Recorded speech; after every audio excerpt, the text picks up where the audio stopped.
Last time हम लोग कर रहे थे ऋग वैदिक काल और उत्तर वैदिक काल में विभिन्न चीजों में अंतर कर रहे थे कि ऋग वैदिक काल में और उत्तर वैदिक काल में दोनों में किस किस चीज का अंतर था। कुछ जगह समानताएं भी थी, कुछ जगह असमानताएं भी थी। कुछ जगह हम लोगों ने यह प्राप्त किया था, किसी चीज को रखा था, किसी को पूरा का पूरा गायब कर दिया था, हटा भी दिया था। शायद आपको स्मरण हो रहा हो। आज हम लोग जो पढ़ेंगे वह ऋग वैदिक काल की वर्ण व्यवस्था के बारे में पढ़ेंगे। जैसा कि आप सभी को पता है कि ऋग वैदिक काल के अनुसार, ठीक है ना, ऋग वैदिक काल के अनुसार जाति व्यवस्था का जो बांटने का अर्थात वर्ण व्यवस्था की जो व्यवस्था थी वह कर्म के आधार पर था। किसके आधार पर?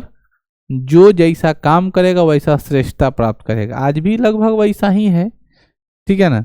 जैसे वो किसी भी जाति का हो, कर्म बहुत अच्छा करता है तो वो पूजनीय है, और जो कर्म ही बेकार करेगा, वो बड़ा कास्ट का हो तो वो बेकार फालतू आदमी है। तो आदमी का कर्म हमेशा प्रधान होता है, ये तो पहले से है। और ऋग वैदिक काल में भी वर्ण व्यवस्था किस पर आई? कर्म के आधार पर आया। वर्ण व्यवस्था के अंतर्गत 4 भागों में हमारा वर्ण व्यवस्था मतलब क्या था, बटा हुआ था। पहले को बोलते थे ब्राह्मण, दूसरे को क्षत्रिय, तीसरे को वैश्य और चौथे को शूद्र कहते थे। ब्राह्मण जो होता था उनका काम होता था उपदेश देना, ज्ञानी होना, लोगों को समझाना, लोगों को प्रवचन देना, सद्बुद्धि देना, समाज को शिक्षित करना। बात समझ रहे हो? तो आज भी किसी भी जात का कोई अगर शिक्षक है, समाज को शिक्षित कर रहा है, समाज को शिक्षा के माध्यम से सींच रहा है, तो वो सम्मानीय है, प्रणाम करते हो। वो ऐसे थोड़ी पता करते हो कि आप कौन जात का हैं और आप शुद्ध जाति को, नीचे जाति को तो प्रणाम नहीं करेंगे, ऐसा तो फीलिंग नहीं है किसी को। जाता हो रहीम कबीर का दोहा है कि वो आप लोग सुने होंगे कि रहीमन जाति न पूछिए, पूछ लीजिए ज्ञान। समझ गया ना? यानी आपको जाति नहीं पूछना है, क्या पूछना है? ज्ञान पूछना है। उसी के आधार पे तो उस जमाने में भी, ऋग वैदिक काल में भी, ब्राह्मण जो लोग थे वो क्या थे? विद्वान कैटेगरी में थे, पढ़े लिखे ब्राह्मण थे। वो समाज को शिक्षित कर रहे थे कर्म के आधार पर। क्षत्रिय का काम होता था सुरक्षा देना। क्या देना? सुरक्षा। जिस राज्य क्षेत्र में क्षत्रिय का निवास होता था उनकी जिम्मा होती थी कि इस राज्य क्षेत्र को क्या करना है? संरक्षित करना है, संचरित करना है। आपदाओं में, विपदाओं में, बाहरी आक्रमण से, बहुत तरह के बाद समाज को सुरक्षित करने का जिम्मेवारी, मार काट वाला धंधा। और तीसरा है वैश्य। वैश्य जो होता था वो क्या है? किसी भी चीजों को नहीं, बेचने का और खरीदने का। बात समझ रहे हो ना? लेन देन, व्यापार वृद्धि करने का जो काम होता था। हर वह व्यक्ति जो किसी भी सामग्री की बेच खरीद कर रहा है वो वैश्य समाज में आता है। शूद्र काम से शूद्र होता था। और उसी ऋग वैदिक काल में यह माना गया बच्चों कि ब्रह्मा जो थे ना, उसी ऋग वैदिक काल में, अभी तो हम लाइन पे नहीं चर्चा करें, हम बाहरी बाहरी बता रहे हैं ताकि आपको समझ में आ जाए। उसी कालखंड में यह माना गया कि ये ब्रह्मा है। कौन है बच्चों? भगवान ब्रह्मा। हम मजाक नहीं उड़ा रहे बच्चों, जल्दी जल्दी बना रहे। ऐसा नहीं कि हम पर धर्मगुरु लोग मतलब ये उठाने लगे आवाज कि ऐसा ब्रह्मा का चित्रित करके मजाक उड़ा रहे, तो मजाक नहीं उड़ा रहे। ये भगवान ब्रह्मा है ना, मुंह तो बना ही नहीं थे, तो इस मुख से है ना ब्राह्मण की उत्पत्ति हुई थी। किससे? ब्राह्मण की उत्पत्ति हुई थी। इनकी भुजाओं से किसकी उत्पत्ति हुई थी? क्षत्रिय की उत्पत्ति हुई थी। इनके जंघा से किसकी उत्पत्ति हुई थी? वैश्य की उत्पत्ति हुई थी। और इनके पाद से अर्थात पैर से किसकी उत्पत्ति होती थी? शूद्र की। बात समझ आई? तो भगवान ब्रह्मा के मुख से किसका उत्पत्ति हुआ? ब्राह्मण। भुजा से किसकी उत्पत्ति हुआ? क्षत्रिय। और इसके बाद किसका? जंघा से। और पैर से किसका? शूद्र का। और ये अनावरण चला, इसी को हम लोग बोलते हैं वर्ण व्यवस्था। और इसकी जो प्रधानता थी वह क्या था? कर्म था, यानी काम बटा हुआ है। इसीलिए तो आप लोग देखते हो पुराने जात में बोलता है, आज भी ताना मारता है कि वो जात का आदमी है तो वही काम करे। समझ रहे हो? फलाने जात का आदमी है तो फलाना काम करेगा, जबकि जात का कोई इंपॉर्टेंस आज के समय है? अंबेडकर, भीमराव अंबेडकर साहब का लिखा हुआ है, जो आप लोग निबंध पढ़े हो कास्ट्रीम पर, जाति प्रथा और श्रम विभाजन, उसमें क्या समझाया गया है कि जात के आधार पर काम का बांटना बेरोजगारी का सबसे बड़ा कारण है, कि आप जिस जात का हैं आप वही काम करिएगा। जबकि ये क्या है? एक सीमित क्षेत्र को दिखाता है। आप किसी भी जाति के हों और आपको कोई काम में मन लगता है तब वो आदमी कोई भी काम कर सकता है ना। तो इसी बात को दिखाने के लिए, उन्होंने समझाने के लिए उन्होंने क्या किया, जाति प्रथा और श्रम विभाजन लिखा। समझ रहे हो, द कास्टिज्म इन इंडिया उनका लिखा हुआ एक बुक है, उसमें यह प्राप्त होता है, जाति प्रथा और श्रम विभाजन। समझ गए। तो उस जमाने में किस आधार पर था बच्चों, कर्म के आधार पर। समझ में आ गया। और कर्म कैसा था, ये पढ़ा रहा था समाज को, ये समाज को सुरक्षा दे रहा था, ये समाज को व्यापार के माध्यम से भोज सामग्री, खाद्य सामग्री, विभिन्न नाना प्रकार के सुख सुविधाओं को क्या कर रहा था। आप कल्पना करो ना, आज भी अगर व्यापारी ना हो, हम लोग कितना भी अमीर हो जाएं, अगर व्यवसाय ना हो तो हमको सब सामान अवेलेबल हो पाएगा। हाँ, कोई सामान ऑस्ट्रेलिया से आ रहा है, कोई सामान अमेरिका से आ रहा है, कोई सामान ब्राजील से आ रहा है, कोई चीन से आ रहा है। हमारा कैपेसिटी है कि चीन से जाके वो सामान खरीद के ले आए, लेकिन बड़े पैमाने पर व्यापार कोई लोग कर रहा है और बड़ी आसानी से सारे सामान उपलब्ध हो रहे हैं और हम आसानी से, ठीक है ना, तरह तरह के। आज ठंडा के दिन में है बउआ, अगर व्यापारीकरण नहीं बढ़ रहा था तो तू गांतिये बांध ले रहा था, लूंगी, ठीक है ना, ऊपर से लेकर नीचे ले लूंगी बांध के नेटा चुएत रहती है। ये कौन कौन, ठीक है ना, ड्रेस जो पहनने वाला रंगीन है, लाल पियर हरियर, वो सब नहीं पहन पाते। व्यापारीकरण का काम है, तो वैश्यों का काम है, ठीक है ना। और आखिरी क्या है, शूद्र समाज के जितने छोटे काम, मैला उठाना, छोटे छोटे काम करना, इसलिए शूद्र कैटेगरी के लोग हैं ना, वो कर्म व्यवस्था पर क्या करता है, उंगली उठाता है, वर्ण व्यवस्था पर उंगली उठाता है कि क्या मेरा अधिकार नहीं है कि हम कोई बड़ा काम कर सकें। तब फिर यहाँ पे आया एडुकेशन। अब यही सिर्फ पढ़ेगा तो ऑटोमेटिक इसमें से सब मूर्खे पैदा लेगा। तुम यहां सब लोग हो, अगर तुम में से कोई आदमी ग्रेजुएशन की पढ़ाई नहीं करता तो ग्रेजुएट होते नहीं होते, तो हम कैसे मान ले कि ये आदमी ये वर्ग एकदम मूर्ख है। जैसे पहले के समय में क्या होता था, लड़की के प्रति अवधारणा खराब था, लोग कहता था लड़की कुछ नहीं कर पाती। अरे पढ़े नहीं करता था तो करेगा कहां से। अब पढ़ना शुरू किया तो तुमको पता चल रहा है कि कौन कितना पानी में है, क्या है। वो अलग बात है, पढ़ते पढ़ते कहीं भाग जा रहा है, उस वक्त एक आध एक्सेप्शन है जो दहला देता है। एक लड़की भागा, गांव का सारे गार्जियन के माता पिता जी अलर्ट हो गए। प्लान था 2 साल बाद शादी करने का, दिसंबर से लड़का खोजना शुरू कर दिया। ठीक है, ये भी तो एक अलर्ट का पार्ट है। खैर, हम लोग अपने वर्ण व्यवस्था पे आते हैं। काम की बात देखिए, वर्ण व्यवस्था ऋग्वैदिक काल में समाज 4 वर्गों में बता था। कितने वर्ण में बच्चों, 4 वर्णों में। 4 वर्ण की बात कर रहे हैं। पहला वर्ण का नाम क्या है, ब्राह्मण। दूसरे वर्ण का क्या नाम है, वो क्या रहा है भाई, ब्राह्मण। दूसरे वर्ण का नाम क्या है, क्षत्रिय। और तीसरे का नाम क्या है, वैश्य। और चौथे का नाम क्या है, शूद्र। यहाँ पे लिखता उत्तर वैदिक काल में वर्ण व्यवस्था के निर्धारण का आधार कर्म न होकर के जन्म हो गया। इस प्रकार उत्तर वैदिक काल में जाति की उत्पत्ति हो गई। अब समझ में आ गया।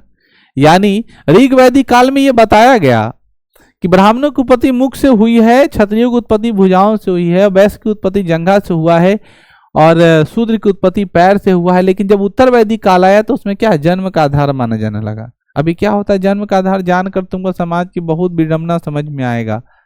क्षत्रिय के जो बच्चे होते थे, जब उनका जन्म होता था ना बच्चों, उसकी नाभि डायरेक्ट नहीं कट की जाती थी। समझ में, उनके नाभि को क्या कहता है, घसीट घसीट खींच के पतला करके बहुत देर तक, चाहे बच्चा का जान ही क्यों ना चला जाए। ठीक है, ये प्रथा होती थी। और जब शूद्र का बच्चा का जब जन्म होता था तो उसकी नाभि काटी जाती थी। बांस होता है ना, बांस के कमच से, तुम लोग नहीं देखे होगे शायद, बांस का जो होता है ना, जब हम लोग छीलते हैं तो उसका जो पार्ट निकलता है, सुनकर देह पूरा टाइट होने लगता है। ये कैसी परिस्थिति, सामाजिक विडंबना थी, कैसे कैसे लोग मानसिकता होते थे। और अपना गलती खुद एक्सेप्ट कर रहा है। इस शूद्र जाति का बच्चा होकर के कि तुम जन्म लिया तो तुम्हारा ऐसा ही व्यवस्था होगा और ऐसा ही काटा जाएगा। नाभि काटने का जो तरीका है, आप सब समझते हैं ना, विज्ञान पढ़े हैं, नाभि मतलब क्या होता है, नहीं समझ में आ रहा हम क्या बोल रहे हैं। माँ और बच्चे के बीच में ना एक पाइप जैसा एक लाइन होता है जिसे नाल रज्जु कहते हैं। ठीक है, जब तक बच्चा नहीं रोता है, जब तक वो नाल रज्जु को काट के अलग नहीं करते, यानी माँ के साथ उसका प्राण अटैच रहता है, इसे समझो। उसी नाल रज्जु पाइप जो होता है ना, उसी के सहारे बच्चे को चावल दाल नहीं जाता है, एनर्जी सप्लाई होता रहता है। माँ जो खाती है, पचने के बाद जो एनर्जी मिलता है वो वहां जाता है। तो उस नाल रज्जु के काटने के तरीके से जाति का विस्तार हो गया। समझ में आया। तो पहले के ठाकुरों के जो बच्चे जो लोग जन्म होते थे, अर्थात जो क्षत्रिय किस्म के जो लोग होते थे, उनके बच्चे का जन्म होने का तरीका दूसरा होता था। तरीका अर्थात वही नाल रज्जू काटने का तरीका, बात समझ में आई। और ये जो बच्चे लोग होते थे, जो शूद्र के बच्चे होते थे, उनके बच्चे का तरीका अलग होता था। ठीक है, जबकि तुम सबको पता है कि जो नाल रज्जू होता था, उस नाल रज्जू को अलग अलग जगहों पे अलग अलग विधान की जाती है। ठीक है, जैसे बांस के कोपल में उस नाल रज्जू को ले जाकर के रख देता है। जो बच्चा का नाभि होता है ना, जो गाढ़ा पड़ा रहता है, 2 दिन 4 दिन 5 दिन 8 दिन 10 दिन में हो ना, सूख जाता है और टूट करके निकल जाता है। वो टूटा हुआ पार्ट जो होता है उसको ले जाकर के बांस के कोपड़ में रख दिया जाता था। और ऐसा मान जाता है लोग, बांस की कोठी होती है ना, उसमें रख दिया जाता है। ये गाँव की परंपरा है, पुराने जमाने की, वृद्ध लोगों से मिलोगे। अब तो बच्चा का नाल रज्जू कचरा में सड़ता है, क्योंकि हॉस्पिटल में होता है। सीजर से काटा, अलग किया, एक आध 2 4 5 दिन हॉस्पिटल में रहा, सिस्टर आई, साफ सुथरा की, नोच के हटा दी, कहानी खत्म। लेकिन पहले क्या होता था, यही प्रथा होती थी, बांस के खूंट में जाएगा, उसका नाल रज्जू रखता था। उस विधि व्यवस्था के आधार पे जातिगत हो गया। अब आप कल्पना करिएगा कि आपका कैसा हुआ होगा, क्योंकि हम लोग का तो जन्म एक समकक्ष एज में ही है, समकक्ष उम्र में है, तो हम लोग के टाइम में ऐसा नहीं रहा होगा। लेकिन हम कह सकते हैं कि एक टाइम रहा होगा, चूंकि हम लोग ऋग वैदिक काल की बात कर रहे हैं, तो समझ सकते हो कितना लंबा है। लेकिन वो प्रथा धीरे धीरे सुधार होते होते आज भी किसी की मानसिकता इस तरह के होती है। सोच लो कितने अंधकार लाइफ में हम लोग जी रहे थे। वो डार्कनेस से बड़ा क्या हो सकता है ना। यहाँ पे देखो, तो उत्तर वैदिक काल में क्या हुआ, जन्म का आधार उत्तर वैदिक काल में किसकी उत्पत्ति हो गई बच्चों, जाति की उत्पत्ति हो गई। पहले वर्ण व्यवस्था, तब क्या आया, जाति। और ये वर्ण व्यवस्था जो होता है ना, वर्ण का अर्थ होता है रंग रूप। ठीक है, और वर्ण का अर्थात होता है रूप, वर्ण, वर्ण का मतलब रंग। ठीक है ना। तो जो शूद्र लोग होते थे ना, सुंदर उंदर नहीं होते थे, पूर्णतः भारतीय होते थे, मतलब काले टाइप के लोग। आज भी लोग की जो मानसिकता, उस मानसिकता को तो आप नहीं बदल पाइएगा। ठीक है ना, कि काले गोरे का जो भेदभाव है 10 तरह का बात, वो तो कभी नहीं खत्म होने वाला। वहीं से सब तो आया है कि गोरा आदमी है तो थोड़ा बड़ा स्टैंड आदमी, काला आदमी है तो थोड़ा, कहेगा कुछ अंतर नहीं, लेकिन उसके मन में रहता है, कहने वाला कहता ही है, उसके मानसिकता में वो बसा हुआ है, कभी खत्म नहीं होगा। जैसे लोग कहते हैं लड़का लड़की एक समान, कभी समान होने वाला है, वो सब फालतू का बात है, लोग कहता है सिर्फ कहने के लिए। अब बात आगे बढ़ते हैं हम लोग। देखो अगला लाइन क्या कहता है, ऋग वैदिक समाज में चतुर्वर्गीय विभाजन की प्राचीनतम जानकारी ऋग्वेद के 10वें मंडल पुरुष सूक्त से प्राप्त होती है, जिसमें यह वर्णित है कि विराट पुरुष में 4 वर्ण की उत्पत्ति हुई है। विराट पुरुष मतलब अर्थात भगवान ब्रह्मा। समझ में आ गया। आश्रम व्यवस्था, अब बात करते हैं आश्रम व्यवस्था की। यह आश्रम व्यवस्था क्या होता है समझिए। क्योंकि आप सबको पता है कि पुराने जमाने में ज्ञान का एकमात्र केंद्र होता था कौन सा, आश्रम। गुरु जी के यहाँ रहना पड़ता था, गुरु जी का सेवा करना पड़ता था। आप लोग देखे होंगे एकलव्य की कहानी, हम सुने हो, अंगूठा वाला तो क्या था, शुद्ध था, उसको पढ़ने का व्यवस्था नहीं था। और गुरु कौन था, ब्राह्मण। ब्राह्मण कभी शुद्ध के पास नहीं जाएगा, उसको वो शिक्षा ही नहीं देगा, और शिक्षा विहीन रख रहा है तो उसको कैसे आएगा। लेकिन उनको पढ़ने का बहुत लालसा था, तो छुप छुप के ठीक है। तो बिना गुरु तो ज्ञान की हुआ नहीं किसी को, तो उसका क्या बनाया, मूर्ति बनाया, पुतला बनाया, और उस मूर्ति को रख करके गुरु मानता था, प्रणाम करता था, पूजा करता था, ज्ञान अर्जन करता था।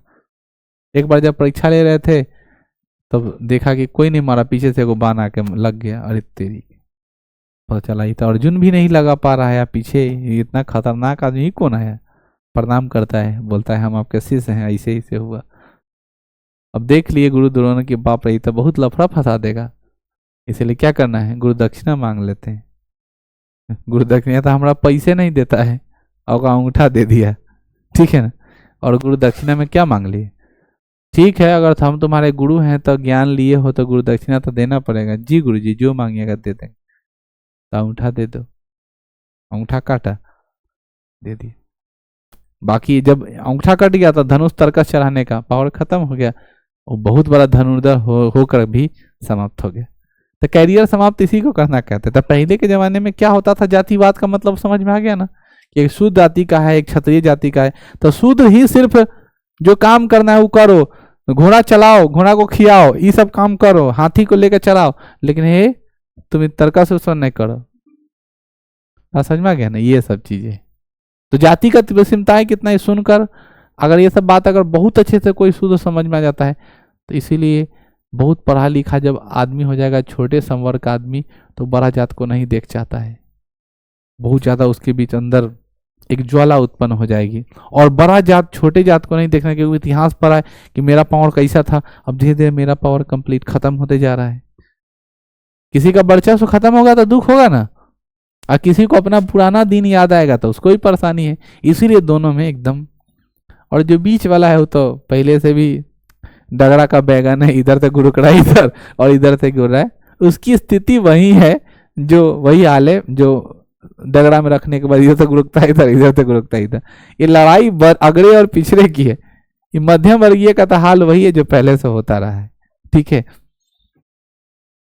बात हम लोग करते हैं ऋग वैदिक काल में। तो ऋग वैदिक काल में आश्रम व्यवस्था का समुचित विकास नहीं था। उस समय गुरु जी लोग अपने क्या करते थे, तपस्या करने लगते थे, अकेले जंगल में जाकर घोर तपस्या किए, मार कौन कौन बुक लिख दिए, लेकिन उसको पढ़ाने का, उसको समझाने का ऐसा का कोई व्यवस्था नहीं। अगर वैसा रहता तो प्राचीन भारत में जब आदमी घुमंतु था, वेद ओकरा पहले आ गया था, तो यही पागला के एने ओने जो घूम रहा था उसे पढ़ पढ़ के विद्वान हो जाता है, पकड़ पकड़ के पढ़ाता है, नहीं जल्दी पढ़। लेकिन बाद में ये सब चीज हम लोग को ज्ञान में है कि नहीं। तो वही लिखता है कि ऋग्वैदिक काल में आश्रम का समुचित विकास नहीं हुआ था, जबकि उत्तर वैदिक काल में मानव जीवन को 100 वर्षों को मानकर उसे 4 आश्रम में विभाजित किया गया। आश्रम व्यवस्था के बारे में प्राचीनतम जानकारी जबालो उपनिषद से प्राप्त की जाती है। उपनिषद की संख्या कितनी है बच्चों? 108। कितनी है? मैंने आपको बताया था कि महिला लोग जो है ना सोमी अमावस की पूजा करती है, जानते हो ना। तो कोई भी काम करेगा तो मैं 108 ले लेकर बउआते रहेगा। वो क्या होता है? वही उपनिषद की संख्या है। मैंने लोग ना किसी पेड़ के आगे है ना बार बार धागा में लपटेगी 108 बार, उसको नहीं पता रहता है कि कर क्या रहा है, वो पागल लेखन लपट धागा लपेट रहा है, जबकि होता क्या है वही। आगे हम लोग बढ़ते हैं। पहला आश्रम है ब्रह्मचर्य आश्रम, जो 0 से लेकर के 25 वर्ष तक होता था। आश्रम की पहली व्यवस्था कौन है? अब तो नाम तो सुने ही होंगे। ब्रह्मचर्य का अर्थ होता था, यह सिर्फ पुरुषों के लिए है, स्त्री निषेध माना जाता था। ब्रह्मचर्य आपका तब भी नुकसान हो जाता जब आप किसी स्त्री के शरीर में स्पर्श हो जाते हैं। अब बहुत लोग इस पर खेद प्रकट किया कि हमारी माँ के शरीर स्पर्श होने से हमारा ब्रह्मचर्य नष्ट होने था। वो सब प्रथा नहीं। आप किसी भी स्त्री को अगर गलत नजरिए से भी नयन सुख भी करते हैं, शारीरिक सुख तो दूर की बात, नयन सुख भी करते हैं, तब आपकी ब्रह्मचर्य खराब हो जाएगा। अभी तो बजरंगे बली के पास बैठा हुआ आदमी, ठीक है ना, अच्छा ठीक है, हाँ हाँ लड्डू चढ़ाना लीजिए, बढ़िया समझ रहे हैं कि नहीं समझ रहे? अब मेरे साथ घटना हुआ है इसीलिए बोल रहे, हम हाथ बढ़ा ले कि हम फंसाई दे। अब बगल में एक बड़ा इसे बाल डोलाया, हाँ हाथ बढ़ा दिया, अरे गजब हाल, हम पहले देते हमरा दे नहीं, एक दे दिया भगा दिया, गजब। कोई बात नहीं, मिला लेट से मिला लेकिन मिल गया, ठीक है। तो ब्रह्मचर्य आश्रम कब से कब तक है? 0 से 25। अगर इस बात को तुम लोग भी अपने जीवन में फॉलो करो, प्यार मोहब्बत करना खराब बात नहीं है। हम बार बार यही बात हमेशा से कहते हैं कि अगर ये सब नहीं होगा तो फिर उसका महत्व खराब हो जाएगा, ठीक है। लेकिन आपका एक उम्र है। आजकल बच्चा अपना ब्रह्मचर्य कितने उम्र के नष्ट कर रहा है? 12 साल की उम्र में, 13 साल की उम्र में। लड़कियों को, लड़कों को देखोगे उसका मानसिक तनाव ठीक है डिग्री दशा में नहीं है। 25 वर्ष की उम्र में कोई अपना ब्रह्मचर्य खत्म कर रहा है तो कोई बहुत बड़का बात नहीं है। अब उसका उम्र हो गया है, ठीक है ना। अब गार्जियन नहीं समझ रहा है तो गार्जियन की बेवकूफ़ी है। 25 ईयर्स हो जाता है कमाने उमाने लाइक, अब तुम अपना फैसला ले सकते हो। लेकिन 12 की उम्र में तुम्हारा प्रेम जग रहा है, ब्रह्मचर्य को नष्ट कर रहे हो तो बीमारी बुला रहे हो। इसलिए अपने ब्रह्मचर्य को एकदम बना करके रखो। कम से कम आज के वर्तमान के अनुसार तो बहुत अच्छा व्यवस्था है कि 25 साल तक ऐसा होता कि 25 साल तक किसी महिला को पुरुष के तरफ, पुरुष की महिला के तरफ कोई इस तरह का नहीं होता, सब पढ़ाई करता, माहौल बहुत अच्छा होता, ठीक है। फिर हम हमेशा हाफे पैंट में रहते, बहुत अच्छा रहता। लड़की लोग का भी एक अलग लाइफ होता। फिर भारत में इतना कॉस्मेटिक आइटम सामान भी नहीं बिकाता उकाता, बहुत तरह का फायदा होता।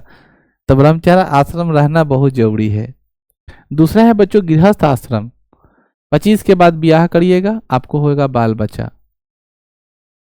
बुआ ई वाला जो अवस्था है वो अभी हम लोग के पिताजी का चल रहा है। गृहस्थ अवस्था में बहुत तरह का टेंशन होगा, ब्रह्मचर्य अवस्था में कोई टेंशन नहीं है। तो गृहस्थ जीवन में अभी आदमी कितने पे पहुंचा दे रहा है लड़का सबको? 15, 16, 17, 18, 20 में पहुंचा दे रहा है, क्योंकि उसको डर लगने लगा है अब कि कुछ हो जाएगा असमय। अब तो स्थिति यही बन रही है। तो लेकिन गृहस्थ जीवन उस जमाने में कितने थे? 25 से 50 वर्ष तक। अब तो 50 में आदमी मर जाता है। अब जो स्थिति वो बनी है, 50 में आदमी क्या हो जाता है? मर जाता है। पहले के 50 में आदमी गृहस्थ जीवन में रहता था, खेती बाड़ी करता था, बाल बच्चे को पालता था, उसको पढ़ाता था, है ना। और है वानप्रस्थ आश्रम 50 से 75, और इस संन्यास आश्रम है जो 75 से 100 वर्ष की आयु बता रहा है, ठीक है ना। वानप्रस्थ आश्रम में क्या होता था? जो सन्यासी आदमी ले लेता, पूरा कोई मतलब नहीं दुनिया से। अभी भी तुम्हारे आसपास कोई होगा 75 साल का बुढ़ा, अगर जीवित होगा तो गांव का सबसे खचरा आदमी होगा, क्योंकि सारा अवस्था जान रहा है, कौन जमीन के कर कहाँ है, कैसे कैसे है, वही सारा का झगड़ा फंसाता होगा, ठीक है। इक्का दुक्का ऐसा आदमी जो बचल होगा, सो जो बात है वो फैक्ट है। वो पुराने जमाने की बातों को समझ रहा है, वो खाली लफड़ा फंसाएगा। बात समझ रहे हो? तो अब क्या होता है, आदमी पहले जो भी बात होती थी मौखिक होती थी, आज के समय क्या है? हर बात लिखित होती है। अगर संयोगवश मेरा मृत्यु 2 घंटे बाद होता है फिर भी कोई बात नहीं, हर चीज अपडेटेड है, हर चीज अपडेटेड है, कोई दिक्कत नहीं है। लेकिन अगर वृद्ध टाइप के आदमी किसी की मृत्यु हो जाती है तो अपने आंतरिक का बात ना बताएगा ना कहीं लिखेगा। रात को किसको कितना दे के आया किसी को पता नहीं है, और सुबह वाला वो टाइम बोल दिया।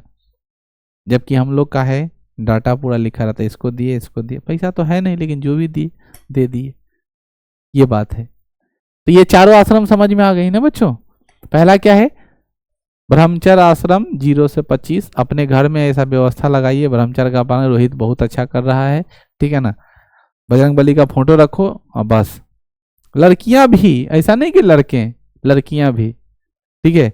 हम एक बहुत इस बात का तर्क है, हम बहुत बार इस बात को पूछें, किसी भी पुरुष का ब्रह्मचर्य नष्ट होता है किसी लड़की को देखने का, तो क्या किसी लड़की का ब्रह्मचर्य नष्ट होता हो किसी लड़के को देखने? होता है कि नहीं? होता है, होना ही चाहिए। इस बात का जवाब नहीं। और सारा कानून जो है वो लड़के पर लागू हो जाता है, लड़की का कोई कानून नहीं, कोई नियम नहीं है, ठीक है। हाँ, महिलाओं को अछूत कहा गया है, ठीक है। हालांकि वो बात अलग है कि हमको जन्म देने वाली कोई महिला ही है, लेकिन महिलाओं को क्या कहा गया है? अछूत, ठीक है। आगे पढ़ने को मिलेगा कि महिला अछूत है, ठीक है। हाँ, बहन के रूप में महिला बहुत अच्छी है, माँ के रूप में बहुत अच्छी है, पत्नी के रूप में पराछूत है, ठीक है। बहन के रूप में है तो ठीक है, चलो। और जब मजा है, जब बहन नौकरी उकरी करती हो और बड़ी हो, फिर तो और अच्छी है बहन के रूप में, मत पूछो। समझ रहे हो हम कहना क्या चाह रहे हैं? बात आगे बढ़ाते हैं हम लोग। अब वैदिक कालीन की धर्म व्यवस्था के बारे में, जाति समझ में आ गया ना। और आश्रम व्यवस्था समझ, ऋग वैदिक काल में कोई आश्रम नहीं था, उत्तर वैदिक काल में आश्रम था। कितने आश्रम थे? 4। पहले आश्रम का क्या नाम रखा? ब्रह्मचर्य आश्रम, जिसकी उम्र कितनी होती थी? 0 से लेकर के 25 वर्ष तक। दूसरा आया जिसको गृहस्थ आश्रम के नाम से जानते हैं बच्चों, और उसकी उम्र आई 25 से लेकर के 50 वर्ष तक। तीसरा आया वानप्रस्थ आश्रम, जिस आश्रम में 50 से लेकर के 75 की आयु बताई गई। और चौथा आया जिसको सन्यासी आश्रम कहते हैं बच्चों, और वो उम्र कितनी आई? 75 से लेकर के 100 तक, यानी जीवन के कालखंड को 100 साल में बांटा गया। अब सन्यासी जितना दिन तक हुकुर हुकुर जी लेवे, ठीक है। एक असमय, ठीक है ना, कि किसी बुजुर्ग को अपने घर से बाहर निकाल रहे हो, ठीक है ना, और आप पर कुछ ब्लेम करे तो बोले आपको जानकारी नहीं, इतिहास पढ़िए, इनका उम्र हो गया है अब संन्यास ग्रहण करने का, ठीक है, और ये क्या आलतू फालतू में पड़े हुए हैं, इनको आश्रम में रखाइए, ठीक है। वहाँ व्यवस्था होगी और अपना ये जीवन जिएंगे, कीर्तन गाएंगे। इसीलिए पहले बुआ ना मठ हुआ करता था, मठ का नाम सुने? अब तो मठ होता ही नहीं और न मंदिर है, और मंदिर में है तो नौजवान बाबा लोग रहते हैं, वृद्ध लोग का कहीं कोई गुजारा नहीं है कि नहीं। चलिए वैदिक कालीन की धार्मिक व्यवस्था के बारे में समझिए। वैदिक कालीन जब हम लोग धार्मिक व्यवस्था के बारे में चर्चा करते हैं तो धर्म का स्वरूप ऋग्वैदिक आर्यों ने प्राकृतिक शक्ति, आंधी, वर्षा, धूप आदि का मानवीयकरण किया और उसमें देवत्व का आरोपण कर उसकी पूजा अर्चना की। आर्यों ने क्या कहा कि आंधी है, तूफान है, ठीक है ना, वर्षा है, ये सब जो है ना देवत्व की भावना, मतलब भगवान का आस्था देकर के पूजा करना शुरू किया। ठीक है, जैसे आज भी बहुत ज़्यादा बारिश होने लगेगी, महिलाओं जो पुराने जमाने के आदमी हैं, तुम लोग तो नहीं करते होगे कि हे भगवान बरसना ही छोड़ दो अब, न तो लड़का सब रहता ही कैसे, या बाढ़ वाली बात, बहुत तरह का बात है, बुजुर्ग लोग ऐसा बोलता है। ठीक है ना, तुम लोग बुजुर्ग भी हो जाओगे फिर भी तुम लोग का मानसिकता अब दूसरे टाइप का हो गया है। ठीक है, ऐसे बुजुर्ग तो हो ही गए हो, ठीक है, अपने आप को नवयुवक समझ रहे हो, सब बुजुर्ग टाइप का है। ठीक है, अधेड़ की उम्र में सब जी रहे हो, सब बुजुर्ग लोग हो गए हो। यहाँ पर लिखता है कि आंधी को, वर्षा को और धूप को मानवीयकरण किया और उसमें देवत्व, देवत्व का मतलब भगवान, जैसे आज हम लोग कैसे पीपल के पेड़ में ब्रह्म बाबा पूजते हैं, पत्थर में माई बाबा को पूजते हैं, तो क्या देवत्व की भावना है। भलाई में ब्रह्म बाबा है कि नहीं, माई बाबा है कि नहीं, किसी का हिम्मत नहीं पत्थर उठा के फोड़ दे, क्या गारंटी उसी दिन तुम्हारा तबीयत खराब हो गया, गांव में पूरा हल्ला हो जाएगा, बाप रे। और एक तरह का अंदर का जो है ना हदास भी होता है कि स्वयं में फोड़ले बड़ी, कहीं कुछ होता ही तब का होता ही, बस वही हदासे में हार्ट अटैक कर जाएगा, मर जाएगा। इस प्रकार ऋग्वैदिक धर्म के प्रकृतिवादी था और ऋग्वैदिक कालीन धर्म का स्वरूप बहुदेववादी था। बहुदेववादी कहने का मतलब लोग प्रकृति की पूजा करते थे, नेचर की। इसीलिए जब आर्य समाज की स्थापना हुई तो लोग कोई देवी देवता और कोई इसको नहीं मानने के लिए तैयार हुआ, ये शंकर जी है, लक्ष्मी जी, पार्वती जी है, ये वो क्या मानना चाहे, प्रकृति, नेचर, अग्नि, जल, वायु, समझ में, गगन, इसको माना, वो पंच तत्व उसको माना और उसी के आधार पर अपने धर्म की स्थापना की। बस समझ में, प्रकृति को शुद्ध करने का संकल्प लिया, लोगों का विचार शुद्ध करने का संकल्प लिया। बस समझ रहे हो। आर्य समाज के अनुसार श्राद्ध का अर्थ होता है किसी भी व्यक्ति को श्रद्धित करना, अर्थात किसी व्यक्ति को तृप्त करना। और तृप्त करने का अर्थ यही है कि जब कोई व्यक्ति जीवित हो उस अवस्था में उसकी आकांक्षाओं को पूर्ति करना। तो जब किसी की आकांक्षाओं को पूर्ति कर रहे हैं इसका मतलब आप उसका श्राद्ध कर रहे हैं। ठीक है, श्राद्ध का अर्थ ये नहीं होता है कि दही चूरा खिला रहे, श्राद्ध का अर्थ होता है उसकी आत्मा को तृप्त करना। तो आत्मा कब तृप्त होगा, जिंदा है, अभी हमको मन कर रहा है रसमादरी खाने का, मेरा श्राद्ध कर दो। ठीक है, अर्थात रसमादरी लेके खिलाओ, सम्मान करो किसी आदमी का, बड़ बुजुर्ग का। आर्य समाज का श्राद्ध कभी देखे हो? आर्य समाज के श्राद्ध में जाना, वहाँ का लेक्चर देने वाला आदमी खूब अच्छे से समझाएगा और श्राद्ध करने वाला तो कहेगा जितना बुजुर्ग आदमी ने सबको माला पहनाइए। तो सब बुजुर्ग आदमी के जा जाके माला पहनाए, सबको प्रणाम करिए और बोलिए कि हम आपका श्राद्ध कर रहे हैं। जबकि यहाँ की, जब गांव की महिलाओं में जब झगड़ा होता है और वो कहता है तोरा बेटा के श्राद्ध करेंगे, तो वो गर्मा जाता है, बोला कैसे बोल दे हम, ऐसे पागल की तरह करने लगेगा, ऐसे बोलेगा। जबकि श्राद्ध का अर्थ क्या होता है, अच्छा चीज है, ठीक है ना। तब समझ गया ना, अगली बार जब गाई देता है चिंता ना करा, बहुत अच्छा बात कहला, श्राद्ध का मतलब न हो। इस प्रकार ऋग्वैदिक धर्म के लोग कैसे थे बच्चों, प्रकृतिवादी। ये लाइन एकदम इंपॉर्टेंट याद रखिए। ऋग्वैदिक काल के लोग कैसे थे, प्रकृतिवादी, अर्थात प्रकृति में विश्वास रखते थे। ऋग्वैदिक कालीन कुछ प्रमुख देवी देवता, ऋग्वेद में कितना देवी है, ठीक है, 33 देवी देवता का वर्णन है, क्या था ना, 33 गो। अब तुम सुनो ऋग्वैदिक में कौन कौन देवता है, कौन कौन है, सब सुन लो और सब नाम याद रखो, जिसमें 3 प्रकार के श्रेणी में रखा गया है। देवता 3 रंग रहते थे, माने देवता का भी एक लेवल है, ठीक है ना। देवता 3 लेवल में रह रहे ऋग्वेद के अनुसार। एक पृथ्वी पर घूम रहे माने आसपास इधर उधर घूम रहे हैं, ये सब देवता हैं। एक देवता आकाश में रह रहे हैं, ठीक है, गगन में रहने जो दिखाई देंगे। और एक देवता ऊपर हाई लेयर में रह रहे हैं, वो देवता का नाम अंतरिक्ष के देवता। समझ में आ रहे हैं? यानी जब जैसे पूजा होता है ना, देखो कर्म कांड जो बना हुआ है, तुम लोग को ब्राह्मण तो कभी समझाए नहीं, लेकिन हम तुमको इतना जरूर समझा सकते हैं। जो कर्म कांड बना है उसमें पहले हम लोग पृथ्वी के देवता का पूजा करते हैं, तब गगन के अर्थात आकाश के देवता का पूजा करते हैं, और तब अंतरिक्ष वाले देवता का पूजा करते हैं। बुझे? यानी वहां से आएंगे, अंतरिक्ष में स्टॉपेज होगा भगवान का, और फिर आकाश में से उड़ेंगे तो डायरेक्ट पृथ्वी पर आएंगे, तब पृथ्वी वाला आदमी से मुलाकात होगा, तब तुम्हारे घर पर आएंगे। भगवान का ये लेयर जुड़ा हुआ है। आप समझ में आ रहा है बात? तो देखो पहला कहाँ रहने वाले? पृथ्वी के देवता का पहला नाम है अग्नि। तो अब तो पता है अग्नि देवता। कौन देवता? अग्नि देवता। ये कौन के देवता है? प्रकाश के देवता है। दूसरा है सोम। सोम के का देवता है? जंगल के देवता है। तीसरा का नाम क्या है? सरस्वती। सरस्वती किसकी देवी है? ये धरती पर रह रहे हैं, सरस्वती जी ऊपर नहीं गए हैं। अच्छा बात है, मुलाकात करते हैं आज, ठीक है ना, कि कहने हैं जल्दी आइए। तो सरस्वती जी है। अब एकरा चक्कर में हम पहला बार जब पढ़े थे, 7 के बात बोल रहे हैं, तो उसमें एगो दादाजी का किताब था, वो बहुत अच्छा पढ़ते थे, धार्मिक विचार के थे। उनका विचार हमारे अंदर बहुत समाहित है।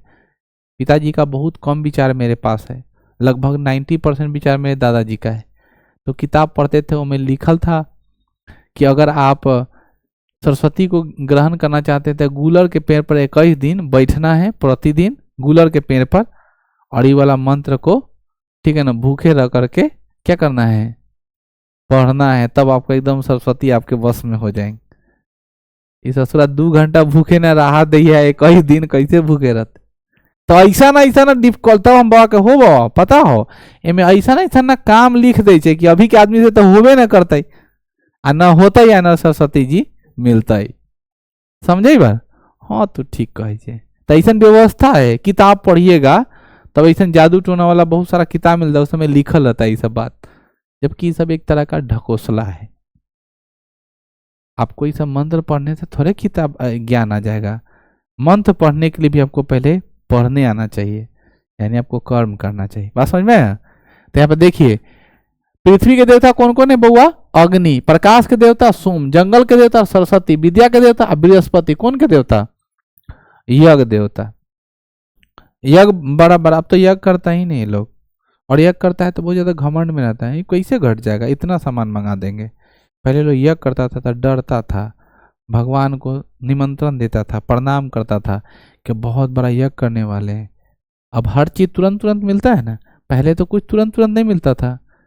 जग होता था उससे पहले दाल दरड़ता था आदमी घर में, ऐसे ऐसे तैयार करता था, चावल कुटाई करके तैयार करता था। मान लो एट ए टाइम घट जाएगा तो अभी कूटेगा मूसर ओखड़ी लेके दाल। अभी तो क्या है, घटा 2 मिनट में गया दुकान में से लेके आ गया। लेकिन पहले ऐसी कोई व्यवस्था नहीं, तो लोग डरता था, ठीक है ना। इसीलिए भगवान के पीछे डर है तो भगवान है। जैसे पीके फिल्म में दिखाया हुआ है, एग्जाम देने जाने से पहले आदमी कितना चंदन में लगा हुआ के जाता है। डर है भाई, डर रहेगा तो आपको बहुत काम गड़बड़ा देगा, वही बात। तो ये कहाँ के देवता हैं? पृथ्वी के। अब चलिए दूसरा लेयर में, कहाँ के देवता? घोष। कौन सी के देवता हैं? स्वर्ग के। अदिति। सार्वभौम, भावना की देवी। सार्वभौम भावना की देवी मतलब ये क्या होता है? जैसे कुछ आदमी इसमें होंगे ऐसे कि जब कोई सामान घर में आता होगा तो अपना बारे में ज्यादा सोचते होंगे। ऐसा सब लोग है क्या? हम कुछ बोले हैं, घर में कुछ खाने उने वाला सामान आता होगा तो ऐसा फीलिंग आता हो कि पूरा पर कब्जा मेरा हो, ठीक है ना, जल्दी जल्दी लेके हवाका वका मार दिए। और कुछ लड़का ऐसा होगा कि सब भाई बहन को अच्छे से बांट के देगा, सब लोग बड़ी प्रेम से खाएगा। तो जो सब लोग को बांट के दे रहा है, सार्वभौमिक सोच रहा है, मम्मी के लिए, पापा के लिए, दादाजी के लिए, सबको देने वाला हो, तो सार्वजनिक विकास उस पर कौन देवी देवता का कृपा है? अदिति का। उसी को बोलते हैं सार्वभौम भावना की देवी। हमें सार्वभौम का मतलब सभी के प्रति उदारता की भावना हो, वही स्वर्ग में रहता है। अगर ऐसा काम कीजिएगा तो आप ऊपर जाइएगा, डायरेक्ट आकाश के देवता से आपका कनेक्शन है। दूसरा है वरुण। वरुण किसके देवता है? जल के देवता। तीसरा है सूर्य, सूर्य किसके देवता हैं? तेज के देवता। उषा किसके देवता हैं? प्रगति एवं उत्ताइन के देवी। शायद हमारी प्रगति इसीलिए हो रही है क्योंकि हमारे पास देवता के रूप में कौन है? ठीक है ना, माँ का नाम उषा है, ठीक है। और उषा किसके लिए? प्रगति एवं उत्थान की देवी है। समझ में आया? इसका अर्थ यही होता है बच्चों, याद रखेंगे आकाश के देवता में उषा का नाम आता है और उषा किसका है? प्रगति और उत्थान की देवी, ठीक है। सूर्य तेज का देवता, वरुण जल का देवता, आदिति सार्वभौम की देवता, घोष स्वर का देवता, और ये कहाँ के देवता हैं बच्चों? आकाश के देवता हैं। अब तीसरे लेयर में चलते हैं। भगवान की आगे गाड़ी बढ़ी और आगे कहाँ चलेंगे? अंतरिक्ष के देवता। अंतरिक्ष के देवता में कहता है इंद्र, मैंने सबसे हाई फाई में राजा है ना, कहाँ रहेंगे? ऊपर। इंद्र वर्षा के देवता हैं और युद्ध के देवता हैं, ठीक है। जब भी कोई जग होगा, कोई भी बड़ा जग होगा, तो सबसे पहले इंद्र का ध्वजा बनाया जाता है और इंद्र का ध्वजा हलाया जाता है कि जब तक इंद्र का ध्वजा गाड़ा हुआ है तब तक तुम्हारे यज्ञ में कोई विघ्न नहीं डालेगा, और अगर उसको उखाड़ा तो युद्ध होगा। समझ रहे हो ना? इसीलिए इंद्र का ध्वज बनाया जाता था, कोई भी यज्ञ होता था। तो पहले के जमाने में तुम लोग तो इस समझ में नहीं करते होगे अब कि सब क्या होता है। बस घर में पूजा हो जाए तो 4 पर बढ़िया कपड़ा पहनना है, 10 को सेल्फी लेना है, 5 को फोटो लेना है, एकदम तैयार हो कथी उसे जाने दो, फिर जाना है अब नाम ऐसे करना है, फोटो खींच ले, ठीक खींच ले, फोटो हो गया। मेरा कहना है कि दिखाना जरूरी है बच्चों, लेकिन पहले अपना कर्म कांड करो। अक्सर हमको भी देखते होगे, देखते दिखाते, ठीक है ना। वो दिखाना जरूरी है, क्यों? क्योंकि तुम सब जैसे बच्चों के अंदर थोड़ा एक भावना आए कि ये भी एक कर्म कांड है और इसको सीखो। हम कभी तुमको नहीं कहें कि गोबर का पूजा करो, लेकिन उस कर्म कांड करने से तुम्हारा बुद्धि जो है दूसरे तरफ होगा, मन में वैराग भाव खत्म हो जाएगा, गंदा जो चीज तुम्हारे दिमाग में पनप पड़ा है वो सब खत्म हो जाएगा। अगर तुमको विश्वास नहीं होता तो कोई भी मंत्र 10 मिनट बैठ के पढ़ो, गुनगुनाओ।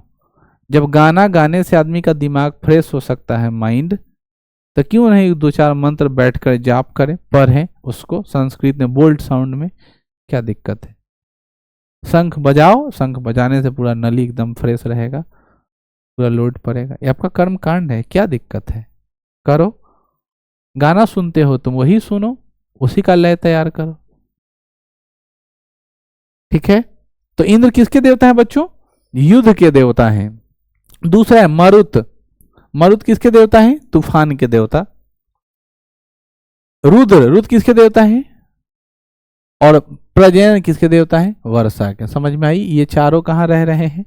अंतरिक्ष में रह रहे हैं। इस प्रकार हम लोगों ने देवता का क्लासिफिकेशन किया। ऋग्वेद में कितने देवता देवी देवताओं का नाम मिला है? 33, यानी 33 देवी देवताओं का नाम मिला।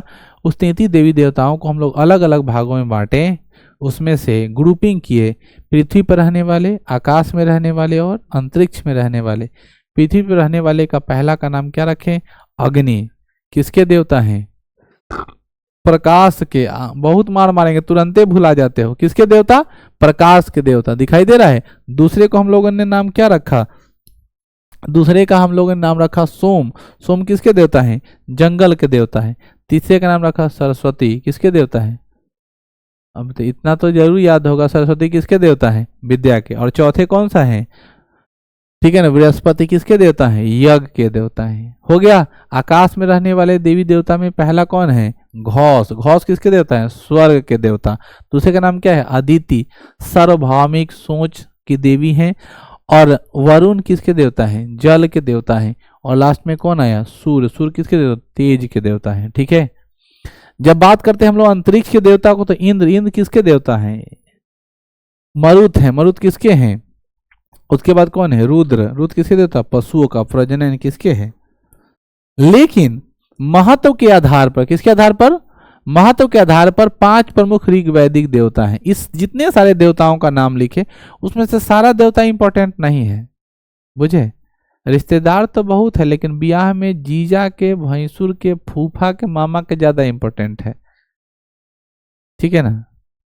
बात समझ में? जीजा के भाई के वहां कौन पूछता है? ठीक है ना? तो सब लोग तो बाराती ही जाता है, लेकिन इंपॉर्टेंट किसका, तब बोलेगा कौन रहेगा, तो लड़का के बाप रहता है, लड़का के जीजा रहता है, हाँ लड़का का फूफा चाहे मामा रहते हैं, बाकी सब गोरा चल जा घरे, तो 5 गोरा सुत गया, समझ गए ना, बाकी सब चले, क्योंकि उसका इंपॉर्टेंट नहीं था।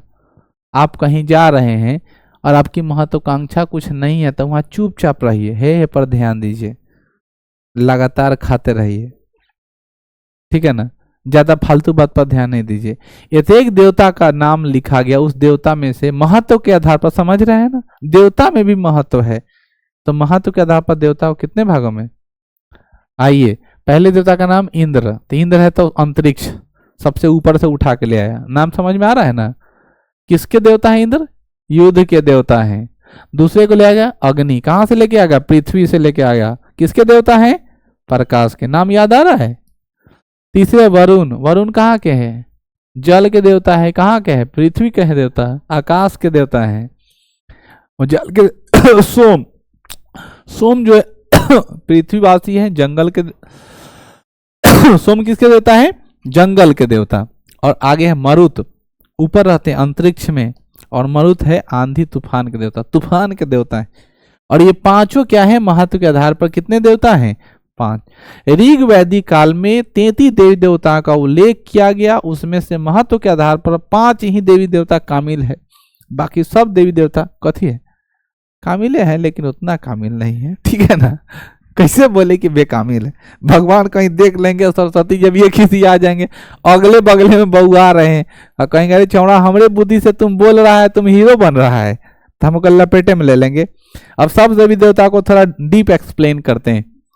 ऋग वैदिक कालीन में सर्वाधिक महत्वपूर्ण देवता इंद्र है। ऋग वेद में 1/4 सूक्त मतलब 250 सूक्त इंद्र को समर्पित है। बात समझ में आई, 1028 सूक्त है ना, किसमें, ऋग्वेद में, उस 1028 में 250 अकेले के कर है इंद्र के, मतलब 1/4 भाग, कितना बड़ा इंद्र इंद्र आयल होगा, तो महत्व रहा होगा तभी ना इंद्र इंद्र आया होगा। जिया जी को बोला, जिया जी को बोला, जिया जी को बोला, मामा को बोला, मामा को बोला, अब थोड़े बोलेगा मैं जिया के भाई को बोला, कोई वैल्यू नहीं। तो बार बार जिसका नाम ले रहा है, मतलब देखना ब्राह्मण हजाम शादी ब्याह में देख लेगा कि कौन आदमी का नाम ज्यादा चल रहा है, तो समझ जाएगा इंद्र ये है, धर लेते हैं करा के, हर काम बुलाएगा, हाँ बुलाओ ना, उनका नाम याद रखे रहेगा रातें भर, फिर बयान बेला भुला जाएगा, और बुलाते रहेगा, टाइम टू टाइम माला सुलते रहेगा, उस सबका दिमाग बहुत अच्छा काम चलता है, ठीक है ना, वो तो बुद्धि लगा लेता है, ठीक है। तो यहाँ देखो इंद्र को कितने मंत्र हैं, 250 समर्पित है, जो लगभग 1/4 के आसपास होता है, पूरा 1/4 तो नहीं है, लेकिन 1/4 होता है। इंद्र युद्ध के देवता है, याद हो गया, अंतरिक्ष में रहने वाले देवता है, ये भी याद हो गया। इंद्र युद्ध में आर्यों का नेतृत्व करते हैं और अनाड़ी के किले को तोड़ते हैं, इसलिए इंद्र को उपाधि पुरंदर मिला है। आप समझ में आ गया। अब सवाल पूछेगा कि पुरंदर क्यों मिला है, अब बताओ तुम ही, भगवान को कौन पूजेगा, इंद्र को अनार कभी पूजेगा, कौन अनार है, जो आर्यों के कंडीशन को नहीं माना, वो तो अनार है, जैसे क्षुद्र जाति का लोग अनार हो गया, अब वो अनार क्या मानेगा, इंद्र को पूजा करेगा। इसलिए जो पढ़ा लिखा आदमी होता है वो भगवान में जल्दी विश्वास नहीं करता है, जो बहुत पढ़ा लिखा जो है, ठीक है ना, वो कहेगा हम बौद्ध धर्म को मानेंगे, वो बोलेगा हम भीमराव अम्बेडकर को मानेंगे, लेकिन इंद्र को नहीं मानेंगे, क्योंकि इंद्र युद्ध के देवता हैं और अनाड़ियों का किला तोड़ते हैं, मतलब समझ रहे हो ना, मतलब आएंगे इंद्र जी झाड़ के चल जाएंगे, इसलिए इंद्र की उपाधि किसको मिली है, पुरंदर की, किला तोड़ने का कारण क्या मिला, पुरंदर की उपाधि मिला। इंद्र बादल यानी वृष्टि के देवता हैं। इंद्र में अनावृष्टि जैसे सूखा के दानव वृत्त की हत्या कर वर्षा को धरती पर लाया, इसलिए इंद्र की उपाधि कितना है, वृतहन। इसीलिए लोग कहता है कि इंद्र जो है ना वो वर्षा कराते हैं। इंद्र के पास ब्रज है, जानते हो ब्रज, इनके पास क्या है, ऐरावत हाथी भी है, लेकिन ब्रज है पहले। ब्रज कैसा होता है जानते हो, ये फूल लेखन रहता है, ऐसे तितलिया फूल लेखन रहता है, उसी ब्रज से ना, समझ में आया, हत्या कर दिए किसके, देखो यहाँ पे लिखा हुआ है, लाइन एकदम अच्छे से, वर्षा कैसे होता है, केकड़ा मारा ना तो मेघ होने लगा, वो सुनो। इंद्र जो है बादल अर्थात वृष्टि के देवता हैं। इंद्र ने अनावृष्टि अर्थात सूखा के दानव, सूखा के दानव कौन था, वृत, क्या नाम है, सर्किल, ठीक है ना, वृत, समझ में आया? इसीलिए लोग कहता है कि ज्यादा सर्किल मत जोत। सर्किल जोतने का अर्थ होता है दानव वृत्ति, मतलब राक्षसी प्रथा मत करो। तुम्हारे ऊपर है ना बादल साया समा रहा है किसी चीज का, जो तुमको घनघोर करेगा, बुझे?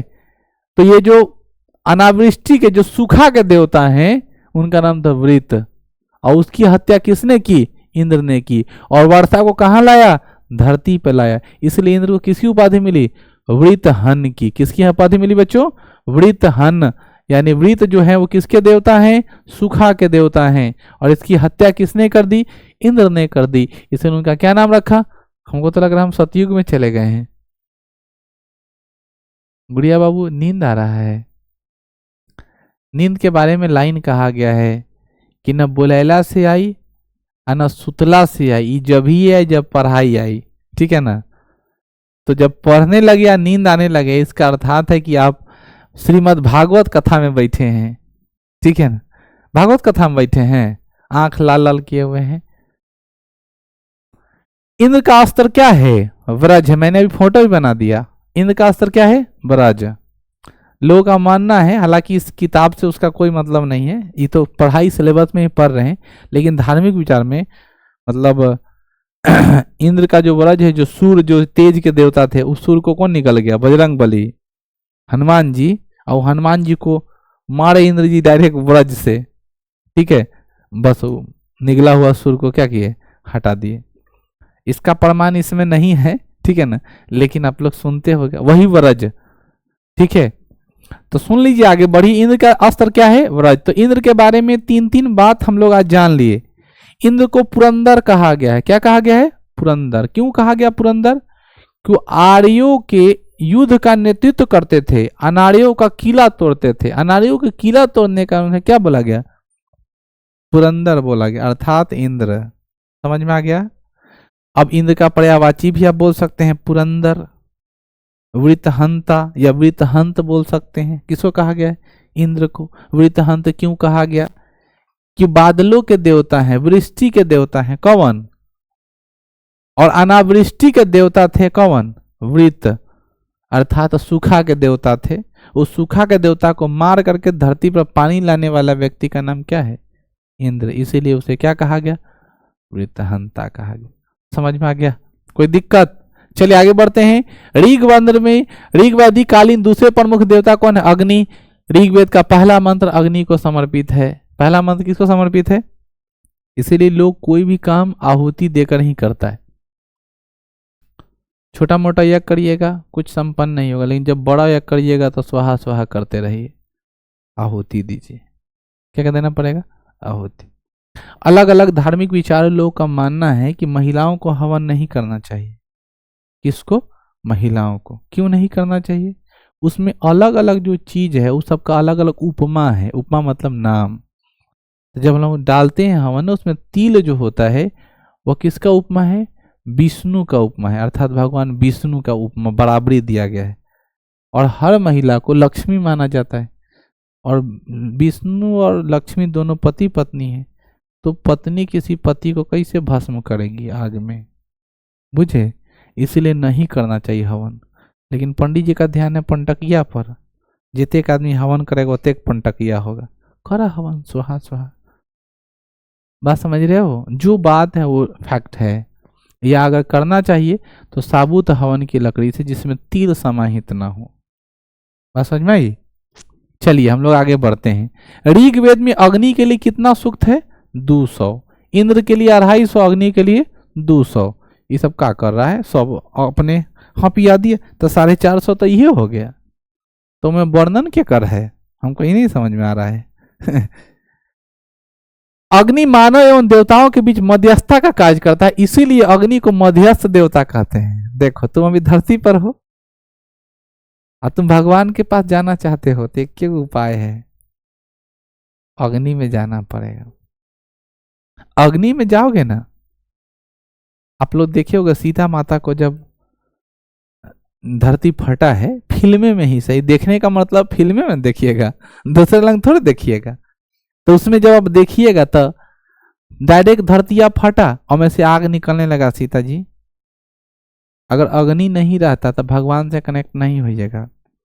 इसीलिए सनातन धर्म में जितने सारे आदमी हैं सब वो क्या करता है, आग से मिलन करवाता है। कुछ लोगों का आग नहीं मिलता है, तो ऐसा अवस्था में क्या होता है, ऐसी अवस्था में बच्चों एक विशेष परिस्थिति बना दी जाती है कि कुछ कारण होता है, उस कारण को रोक लगा दिया जाता है। बहुत सारे कारण, शारीरिक कष्ट वृद्धि हो गई या कोई संन्यास ग्रहण किया हुआ है, तो ये तहीं अपने आप को भगवान साबित कर चुका है, इसलिए भगवान ऊपर जाने की कोई जरूरत नहीं है ना।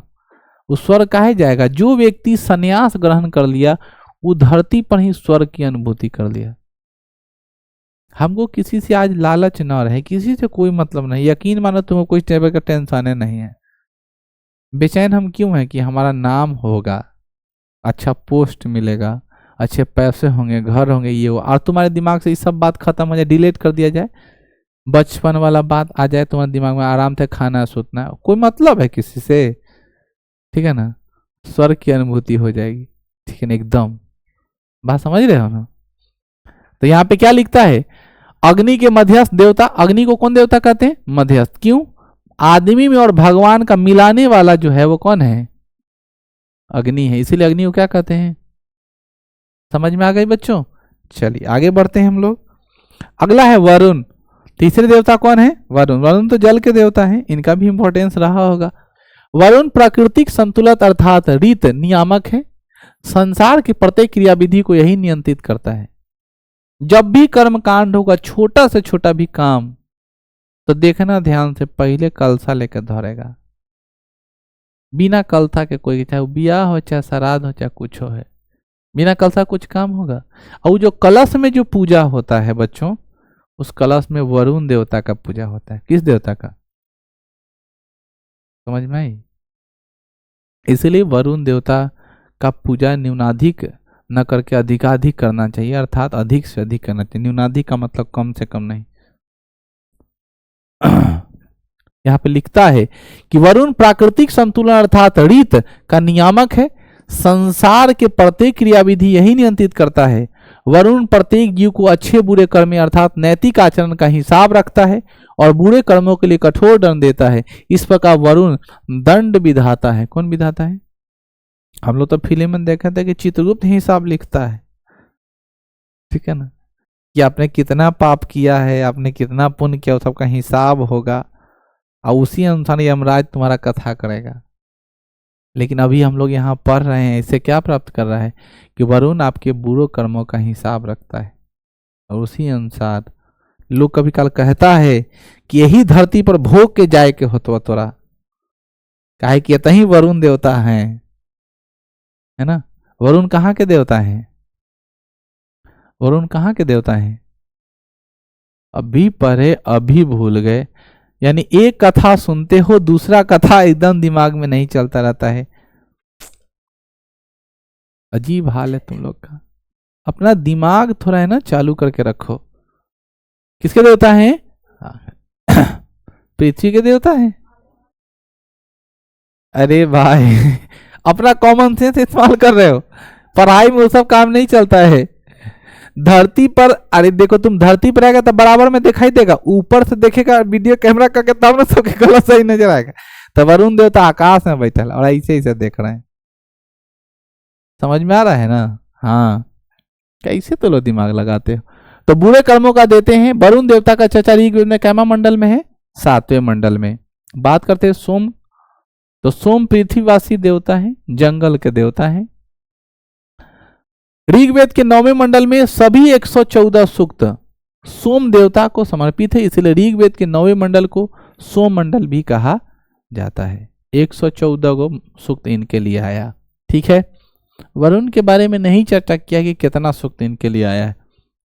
सोम एक प्रकार का मादक पेय पदार्थ था जो धार्मिक अनुष्ठानों के समय प्रयोग किया जाता था। इस प्रकार सोम उल्लास हर्ष के देवता हुआ और प्रफुल्लता के देवता भी माने जाते थे।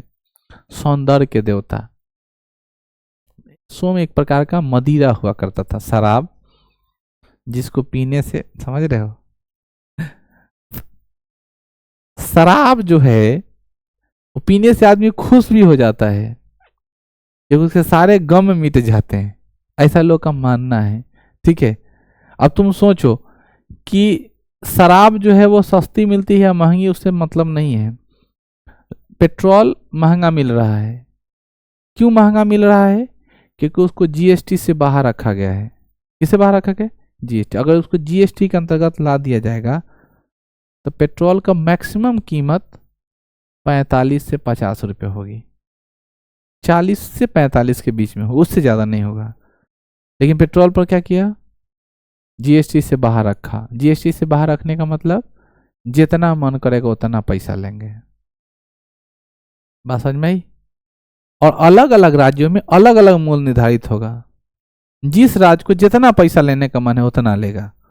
जरूरत नहीं कि दिल्ली में भी जितना पेट्रोल का दाम होगा उतना बिहार में होगा। हो सकता है बिहार में कम भी हो, ज्यादा भी हो।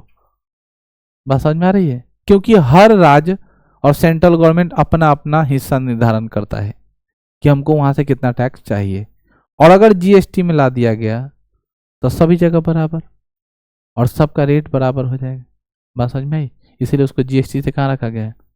मेरा मानना है शराब को खोल दिया जाए और शराब की बोतल 10,000 रुपये दिया जाए, 20-20 हजार रुपये दिया जाए, तब ना कम से कम प्रतिस्पर्धा। पीने के लिए तो आदमी कुछ भी कर लेता है, कमा के पिएगा 20,000 रुपये में बोतल कीन के, 200 रुपये में देता है, 150 रुपये में देता है, चल जाता है मजदूरी करने और शामे के पी लेता है।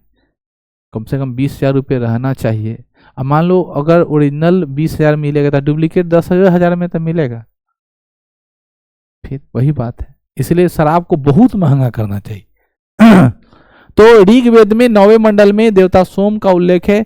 सोम एक प्रकार का मादक पेय पदार्थ है। मादक मतलब नशीला पेय पदार्थ, जो धार्मिक अनुष्ठानों के समय प्रयोग किया जाता था। समझ रहे हो? यानी पूजा जब होगा ना तो उसमें यह मादक पदार्थ पिएगा लोग, बुझे? इसीलिए देखना पुरनका भगत सके, भगत सब जो होता है ना, जो डंडा लेके हो हा करता है, वो सब नशेरी रहता है, नशा मारता है। वो अलग बात है, गंजे पर काम चला रहा है, भांगे खा रहा है, लेकिन मादक चीज लेगा क्योंकि पहले से दिखाई दे रहा है। यहाँ पे लिखा हुआ है साफ साफ, देखिए ना, पढ़े लिखिए ना।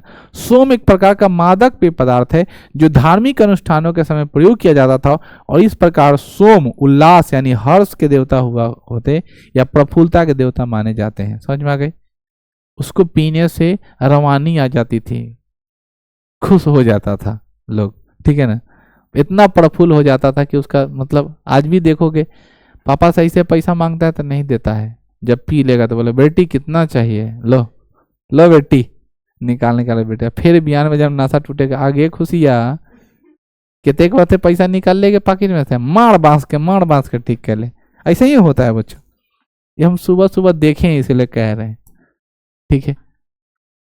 वैदिक काल के समय की बात हम लोग चर्चा करते हैं तो देवी देवताओं के बारे में, 5 देवी देवताओं के बारे में हम लोगों ने सीखा समझा भी। और ये आखिरी जो है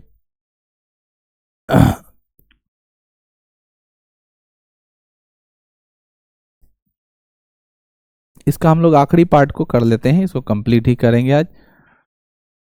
वैदिक काल के जो पार्ट हैं उस पार्ट में क्या कहता है सुनेंगे।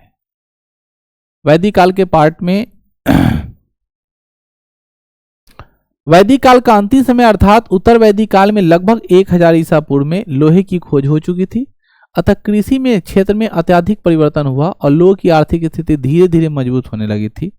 यही कारण है कि उत्तर वैदिक काल की समाप्ति होते होते भारत में द्वितीय नगरीकरण की सभ्यता प्रारंभ हो गई, जिसे महाजनपद काल भी कहते हैं। मैंने आपको पहले ही पढ़ा दिया है कि लोहा उद्योग की जननी माना जाता है।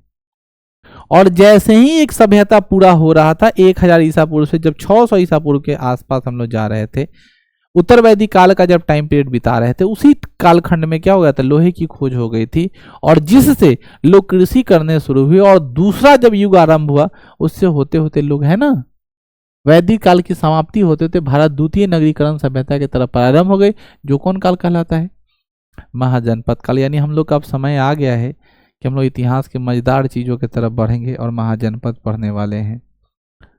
भारत में लोहे का खोज सर्वप्रथम उत्तर प्रदेश के अंतरी रंजीखेरा अति रंजीखेरा, ठीक है ना, अंतरीय बोलना दे, क्या दिक्कत है, ऑप्शन ए तक खोजे के है, क्या है कि हम लोग से जो सवाल पूछने वाला लोग रहेगा वो पूछता है राम आम खाता है का ट्रांसलेशन क्या होगा, और अगर बता दिए तो बोलेगा लड़का बड़ा पढ़े में तेज है।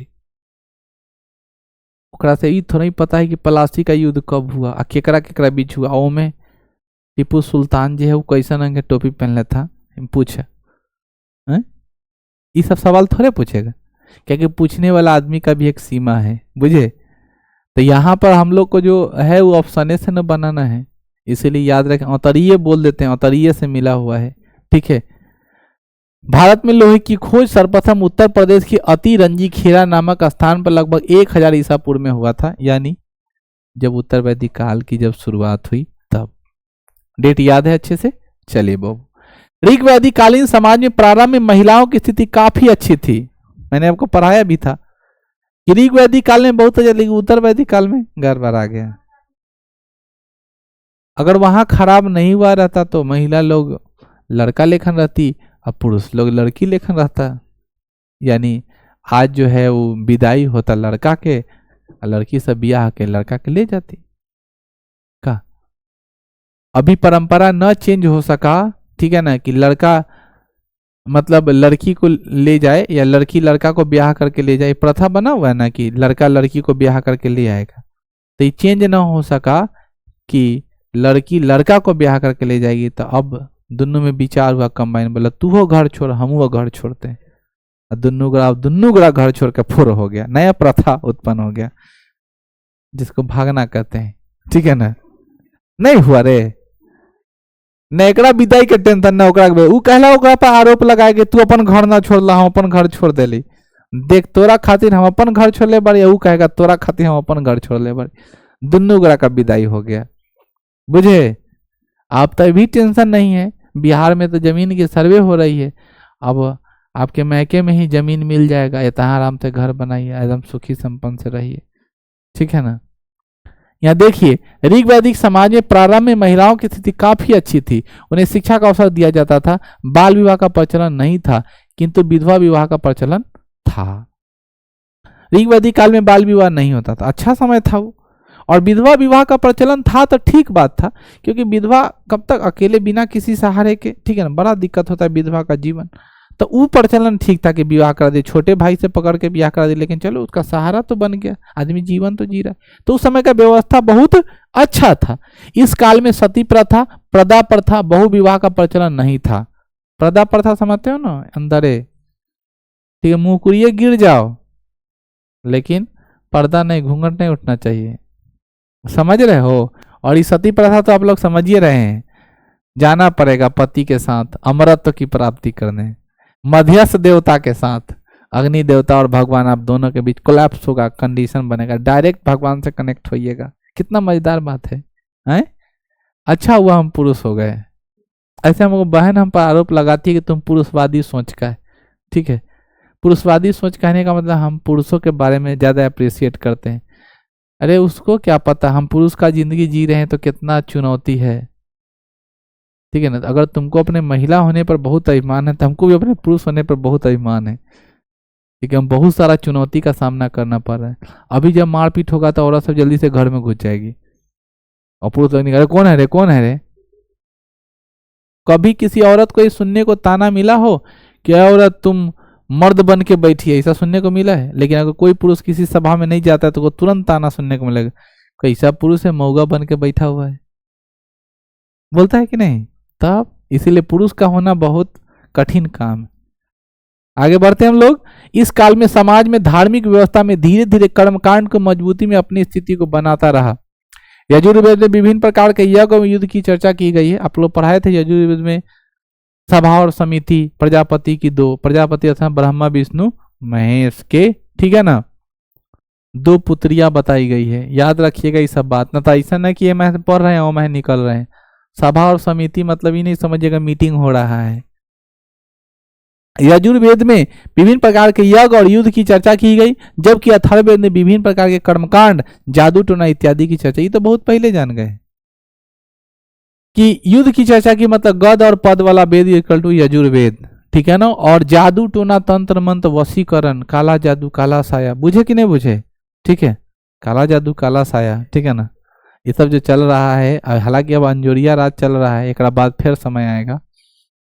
इस प्रकार से अब तुम लोग का जो है वो अगहन मास खत्म होने को है, अब पूस की रात आएगी, ठीक है ना। किसकी रात? पूस की रात। और पूस की रात बहुत बर्फीली होती है, मतलब ठंडा। मुंशी प्रेमचंद का लिखा हुआ है पूस की रात, जिसमें हल्कू नाम का किसान होता है और वहीं पर वर्णन है। या देखो, वैदिक काल के प्रारंभ में पशु बलि की चर्चा नहीं मिलती है। वैदिक काल में पशु बलि नहीं होता था। पशु बलि मतलब खसी बकरी चढ़ाना, भैंसा, कबूतर, ठीक है ना, भेड़, सबको कट कट के देवी देवता को चढ़ा देना, उसकी चर्चा नहीं है। किंतु उत्तर वैदिक काल आते आते देवताओं को खुश करने के लिए बलि प्रथा का प्रचलन आरंभ हो गया। अरे पृथ्वी का देवता तो अग्नि देवता है, सरस्वती जी तो मांस मछली खाती नहीं है, उस हिसाब से तो इन्हें दूगो देवता बचा, एगो सोम जो जंगल का देवता है, तो बेचारा काहे किसी, हो सकता है जंगल का देवता है तो उनको थोड़ा पशु से थोड़ा ज्यादा बैर रहा होगा कि सब हमारे जंगल को खत्मा दे रहा है चोर उड़ के, तो मान लो बलि लेते होंगे का।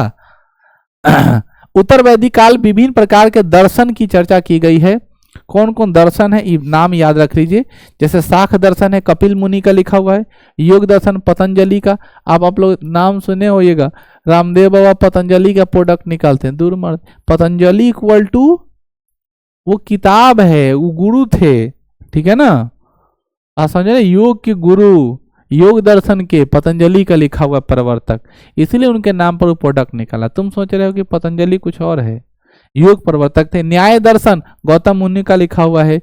वैश्विक दर्शन कनाद उल्लू का लिखा हुआ। उत्तर मीमांसा यानी वेदांत दर्शन बदरायन का लिखा हुआ है। पूर्व मीमांसा जैमिनी का लिखा हुआ है। ये सब है ना, क्वेश्चन मिलेगा आपको। जैमिनी किसकी रचना की है? पूर्व मीमांसा की। एक काव्य मीमांसा राजशेखर, काव्य मीमांसा राजशेखर, पूर्व मीमांसा जैमिनी। आगे बढ़ते हैं। चावक दर्शन, जिसको भौतिकवादी कहते हैं, चावक ने किया। आजीवक मख लिगोन सोल, ठीक है ना, मख लिगोल सोल। अक्रियवाद पूरन कश्यप। नृत्य पदार्थवाद पंकुट काचत। चावाक दर्शन में ऋण कर्ज लेकर घी पीने की बात कही गई है। ऋण मतलब कर्ज लेकर घी पिए वाला नहीं लोग होता है, लोग देहाती कहावत बनाए, कर्जा तो मछली भात, ठीक है ना, लोग कहते हैं ना कि अगर कर्जा हो गया 10,000 तो 12,000 काहे न ले, अते का चौड़े से होए, ठीक है ना, तो खूब हर काम फैली से कैला। चौड़े से कहने का मतलब बेटी के ब्याह में नाचे वाला फ्लोर भी लगा दे लगा, जयमाला स्टेज भी लगा दे, कर्जा तते का तगड़े से कर्जा होए, ठीक है ना। ये बात कहाँ वर्णन किया गया बच्चों? चावक दर्शन में, यानी ऋण अर्थात कर्जा लेकर घी पीने की बात की गई है। मतलब कैपेसिटी नहीं है और फिर भी क्या कर रहे हो, कर्ज लेकर के घी पाल रहे हो। समझ में आ गई? इस प्रकार बच्चों आप लोग की जो है वो वैदिक सभ्यता की कहानी हम लोग समाप्त कर चुके हैं, ठीक है ना। और इस वैदिक सभ्यता में हम लोग धीरे धीरे क्या करेंगे, कहानी कंप्लीट कर दी, ठीक। वैदिक सभ्यता के बाद अगला जो कालखंड है वो क्या है? महाजनपद काल। आज नहीं पढ़ाएंगे, अगले बार पढ़ाएंगे। घर जाओगे? गंदा बात है। मंडे? हाँ, तो पढ़ाएंगे नहीं, तो सारे ही साथ हो रहा है।